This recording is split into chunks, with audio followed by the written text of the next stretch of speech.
Hi guys, నా పేరు లక్ష్మీనారాయణ. నేను యానం నుంచి వచ్చాను. యాక్చువల్లీ నేను ఈ అకాడమీలో జాయిన్ అవ్వడానికి చాలా ఈ అకాడమీ అనుకోలేదు. అండ్ నెట్లో నేను చాలా రీసెర్చ్ చేశాను. అసలు ఏంటి అకాడమీస్ ఎక్కడెక్కడ ఉన్నాయి నేను విజయవాడలో చూశాను, హైదరాబాద్లో చూశాను, అండ్ వైజాగ్లో కూడా చూశాను. అండ్ ఎక్కడ బెస్ట్ అని చెప్పి చూస్తే మనకి పీసీసీ అకాడమీ అనేది నాకు తెలిసిన వాళ్ళు రిఫర్ చేశారు. అండ్ నేను ఈ అకాడమీ అనేది ఫస్ట్ ఇక్కడికి వచ్చిన తర్వాత చూశాను. అండ్ ఫస్ట్ డే నాకు అసలు ఏంటి అకాడమీ, అసలు ఎలా ఉంటుంది ఏంటి అని చెప్పి చాలా ఆలోచించాను, అసలు జాయిన్ అవ్వాలా ఏంటని.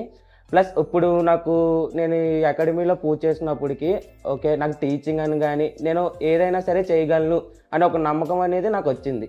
అండ్ నాకు ఇక్కడ చెప్పిన థియరీలు కానీ ఏదైనా సరే నాకు బాగా అర్థమయ్యేలా చెప్పారు. Part to part every part అనేది మనకు అర్థమయ్యేలా చెప్తారు. మీకు ఏ డౌట్స్ ఉన్నా సరే మన పృథ్వీ సార్ని అనేది అడగచ్చు. అండ్ మనకి ఈ అకాడమీలో మీరు నేర్చుకుంటే మీరు ఏదైనా సరే చేయగలని ఒక నమ్మకం అనేది మీకు వస్తుంది. అండ్ మీరు బయట షాప్ పెట్టుకోవాలన్నా, దేంట్లోనే వర్క్ నేర్చుకోవాలన్నా, బోర్డ్ వర్క్ కానీ సాఫ్ట్వేర్ కానీ ఏది నేర్చుకోవాలన్నా సరే మన ఈ అకాడమీకి వస్తే మాత్రం కంపల్సరీ 100% అనేది మీకు వస్తుంది. అండ్ నేను వచ్చే వరకు కూడా నాకు ఈ అకాడమీ ఇలా ఉంటుందని నాకు తెలియదు. కానీ నేను ఇక్కడికి వచ్చిన తర్వాత నేను నేర్చుకున్న తర్వాత 100% షూర్ ఈ అకాడమీలో జాయిన్ అయిన తర్వాత ఏదైనా చేయగలను అనే నమ్మకం అనేది నాకు వచ్చింది.